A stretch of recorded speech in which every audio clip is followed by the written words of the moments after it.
Hey everyone, ready for another deep dive? Today we're focusing on IELTS prep, and we're going to be looking at some material from Keith's Speaking Academy to try and help you guys come up with a solid study plan. Yeah, you know what I really like about Keith's stuff is it's very down to earth. Yeah. Very encouraging. It's not all about just passing the IELTS, it's about getting the most out of your English skills. Yeah, that's so important, especially when you can get really lost in the weeds Yeah. with all this IELTS stuff out there. Something that jumped out at me that Keith really emphasizes is the importance of focusing 70% of your time on just general English skills. So you kind of break that down, like why is that so important, especially if time is limited? Yeah. So I think it goes back to what the test is all about, right? It's not about tricks or memorizing answers or anything like that. They really are trying to test your English skills. So if you have good grammar, a broad vocabulary, good fluency, you're already most of the way there. You could spend ages like memorizing answers to questions. But if your underlying English isn't good, you're just not going to do well. Yeah, it's like building a house. You can't just decorate it if you don't have a good foundation. Right, exactly. You need the core structure, and that's where that 70% comes in. You know, really immersing yourself in the language reading, watching TV, listening to podcasts, maybe if you can, speaking to some native speakers. It's just all about that consistent exposure to the language. So you're saying all those things we're kind of already doing can be beneficial? That's actually really nice to know. But obviously there's also the 30%, which is like that specific IELTS strategy stuff. One of the things that Keith recommends really early on is taking a mock test. Now, I'm always tempted to kind of skip that and go straight to studying. Why is that so important? Yeah, I think it's like going to the doctor to get a checkup before you start a new fitness regime. You need to know where you are now, what your strengths are, and what your weaknesses are. And the mock test can really show you that. Oh, yeah. And I remember when I was preparing for a different language exam years ago, I took a mock test, and it was a real eye-opener. Because I thought my listening was good. But it turned out there were certain accents that I really struggled with. And that totally changed how I prepared. Yeah, exactly. And Keith actually provides links to some good mock tests. Like he's got one on his site. And there are loads of ones available online. And once you've done that, then you can start to tailor your study plan. Okay, so we've got our foundation and our diagnostic. Let's move on to actually talking about these study plans. Now, Keith's got a whole range of time frames he covers. Even a 2-day plan. What's the point of that? Can you really make much progress in 2 days? Well, obviously you're not going to become fluent in 2 days. But what you can do is get familiar with the format of the test, get a little taste of the different sections, and maybe most importantly, start to develop that exam mindset. Okay, so it's more about familiarization and getting a few quick wins rather than going super in-depth. Yeah, exactly. Think of it as a crash course, learning about the structure, how to answer, particularly for the speaking, getting used to the timing, picking up some helpful tips for each section. Yeah, that makes sense, especially for someone who's feeling a little overwhelmed and not sure where to start. What about if you have, say, a week to prepare? Well, a week gives you a bit more breathing room to start digging into the details of the exam. You can have a look at those band descriptors, which are essentially the criteria for how they're marking you. You could look at Keith's 10 Mistakes to Avoid book, which is full of practical advice. Yeah, that's a great book. And you can really start to practice specific question types, get familiar with the instructions, and get a feel for the pace of the exam. And of course, you can carry on working on that general English. Even a week of consistent practice can make a difference. Yeah, that's good to hear. So we got 2 days, we got a week, let's bump it up to a month. What happens then? Now we're talking. A month gives you a lot more time to follow a structured and comprehensive approach. Keith's got a really detailed study plan for that, which takes you step by step through everything. Now, I personally love structured courses, and Keith does mention his own course as an option. Yeah. But I like that he also emphasizes finding what works for you. Yeah. Everyone learns differently. Yeah. Not everyone has the same resources available. Exactly. And that's why he gives his study plan for free. So that's a great alternative. And that's broken down week by week, starting with getting to know the test format, then going into each skill, speaking part 1, part 2, part 3, and then a whole week on review and practice. Oh, yeah, and I think it's so easy to get lost when you don't have a plan, whether it's a course or just something you make yourself. It's so easy to just get lost in all the information. Yeah, you need that roadmap to stay focused and motivated. And in that 1-month plan, he stresses focusing on topics rather than memorizing specific questions. Can you talk about that a little bit more? Because I know that's good advice, but Yeah. sometimes it's like, well, shouldn't I be practicing it as many different types of questions as possible. It's all about being adaptable, which is so important for the IELTS. They want to see that you can communicate on a variety of topics. So rather than trying to guess the questions, you're much better off getting a deep understanding of common themes and vocabulary. So it's more about, becoming a well-rounded communicator. Exactly. If you're prepared for a question about your favorite hobby, and they ask you about your favorite book instead, you're going to be stuck. But if you have good vocabulary for leisure activities in general, you can adapt. Right. It's about transferable skills. Exactly. And Keith's plan gives you a framework for that. He breaks down those common topics and encourages you to explore them in depth, building vocabulary and practicing speaking. Yeah, I like how he also emphasizes recording yourself. Yeah, that's a fantastic strategy. You can become so much more self-aware of your strengths and weaknesses. It's like having your own personal coach. Okay, so that's a month. What about if we have like a luxurious 2 months to prepare? Well, the 2-month plan follows a similar structure, but you can go into even more depth with the topics in the second month.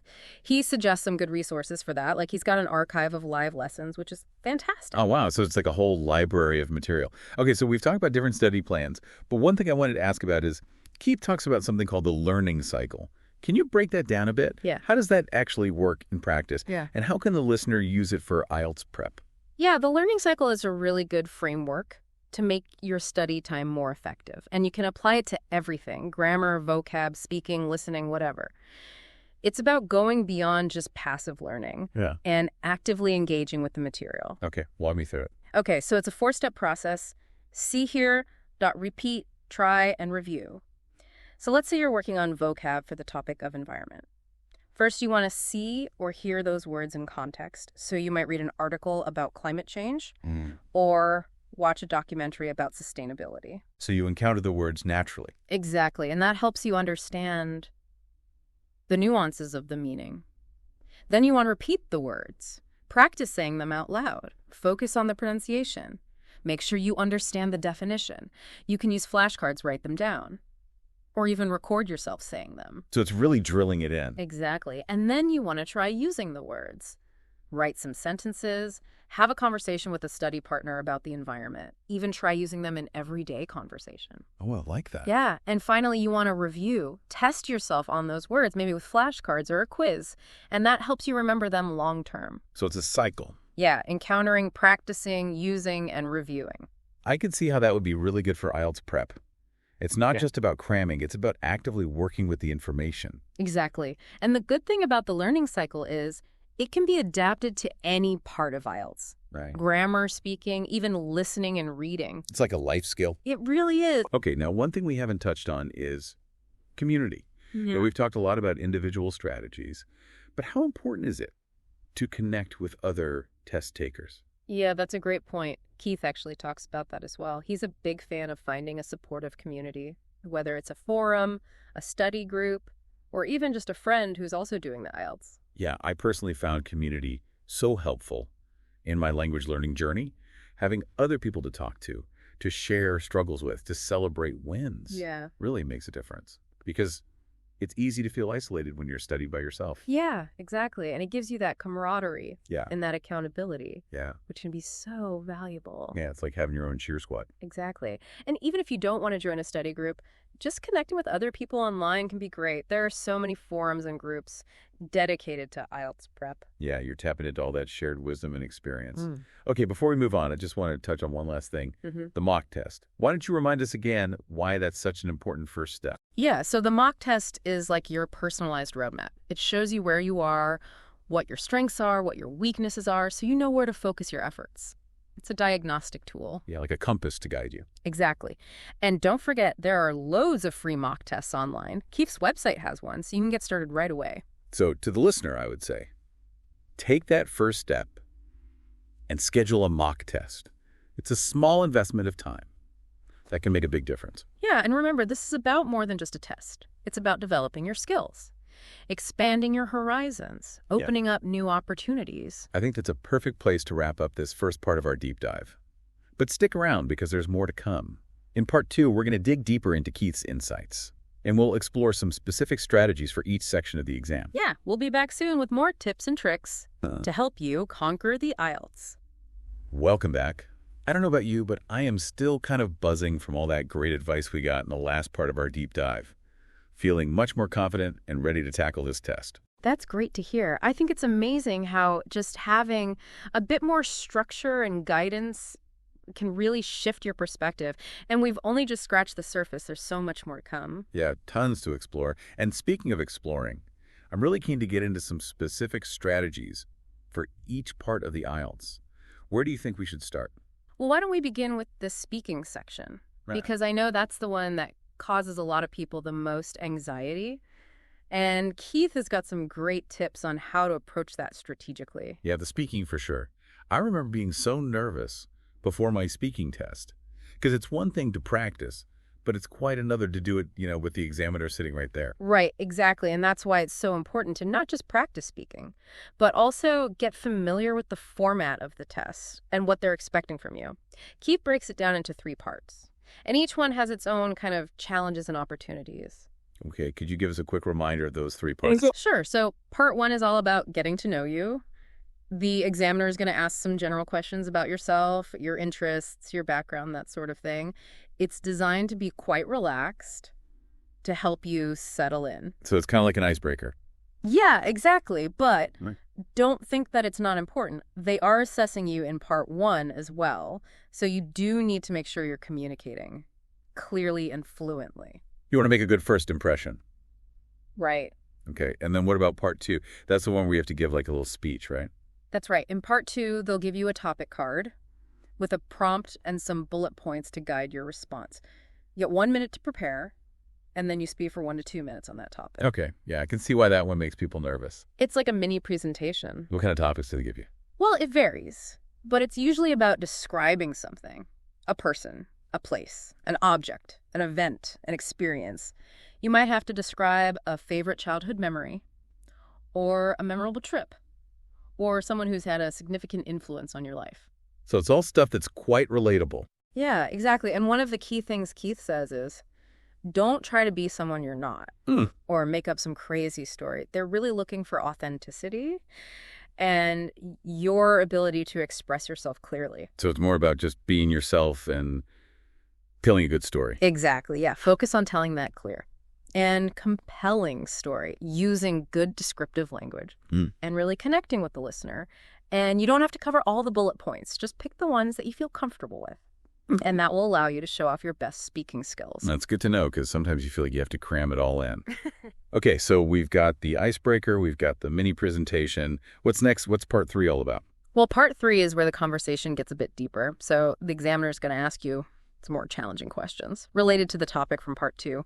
You might have to express your opinions, analyze some information, or support your arguments with examples. Okay, so this is where you have to show you can think critically. Yeah, right, exactly. They want to see that you can engage in a more sophisticated conversation and really express yourself clearly and persuasively. Yeah, this is your chance to shine with your vocabulary. Yeah. And show off your language skills. Right, and it's also a chance to show that you can.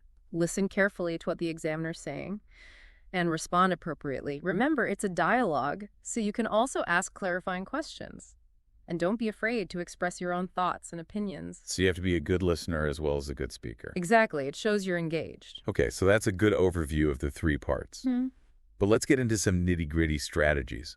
What are some of Keith's top tips for really nailing this speaking section? Well, one of his biggest tips is to practice regularly. Even if you're just speaking to yourself in the mirror, or find a language partner to practice with, the more you speak, the more fluent you'll become. And the more confident you'll feel. Yeah, that's classic advice, but it's so true. Yeah, it's like anything, the more you do it, the better you get. And also don't be afraid to record yourself and then listen back to it, because you might be surprised at what you notice. Yeah, you pick up on those little things that you wouldn't normally notice. Exactly. And another key strategy is vocabulary. Make sure you're working on expanding your vocabulary so that you can express yourself more clearly and precisely, especially in part 3. So it's not just about learning a bunch of words. It's about understanding how to use them properly. Right. And one way to do that is to focus on common IELTS topics like education, technology, the environment. That way you'll have a good bank of vocabulary that you can use in the exam. Like having a toolkit. Exactly. And remember, it's quality over quantity. It's not about how many words you know. It's about how well you understand them and how effectively you can use them. I'm sensing a theme here, quality over quantity. Exactly. And another important one is pronunciation. If you can pronounce words clearly and accurately, that's going to really boost your score. Yeah, because if the examiner can't understand what you're saying, it doesn't matter how good your grammar is. Exactly. And there are lots of resources out there to help you. Online dictionaries, pronunciation apps, even YouTube videos. Yeah, the YouTube videos are great for pronunciation. Yeah. And don't forget about shadowing. Listening to native speakers and trying to copy their pronunciation and intonation. Oh, yeah, shadowing. That's a great technique. It is. Okay, so we've covered a lot on speaking. Any final words of wisdom from Keith before we move on? Yeah. His biggest piece of advice is to relax and be yourself. The examiners aren't trying to trick you. They just want to see you communicate in English. So take a deep breath, smile, and enjoy the conversation. I love that advice. It's so easy to get all stressed out. Right. But just remembering it's a conversation can really help. Exactly. You've done the work, you've got the skills. Now it's just about showing them off. Okay, well, I'm feeling ready to take on the speaking test. But before we move on to the writing section, let's take a quick break. We'll be back soon with more tips to help you guys ace this exam. All right, let's move on to the writing section of the IELTS. Now, I've got to say, this is the part that I always found the most daunting.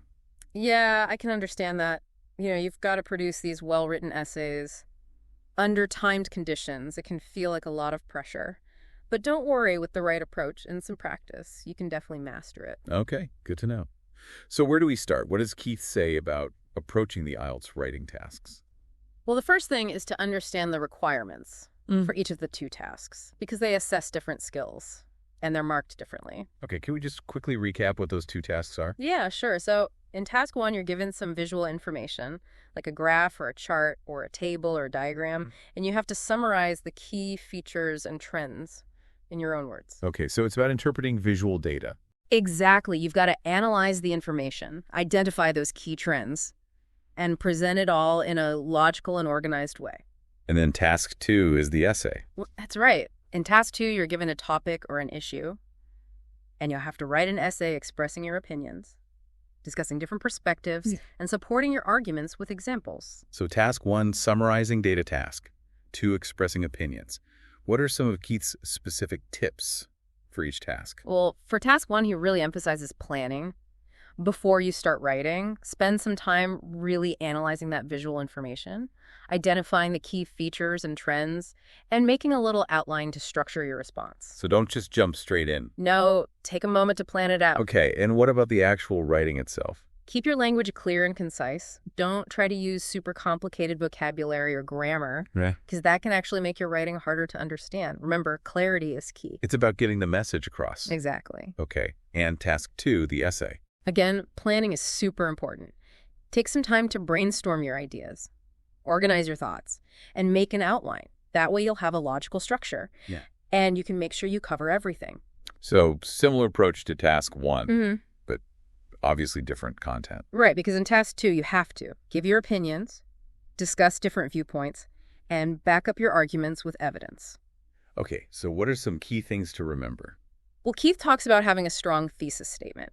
This is basically the main argument, or the point that you want to make in your essay. It should be clear and concise. Yeah. And it should directly address the prompt. So it's like the foundation of your essay. Yeah, exactly. Okay, and how important is it to give evidence? Oh, it's crucial. The examiners want to see that you can support your opinions with examples. These could be personal anecdotes, historical events, current affairs, even hypothetical situations.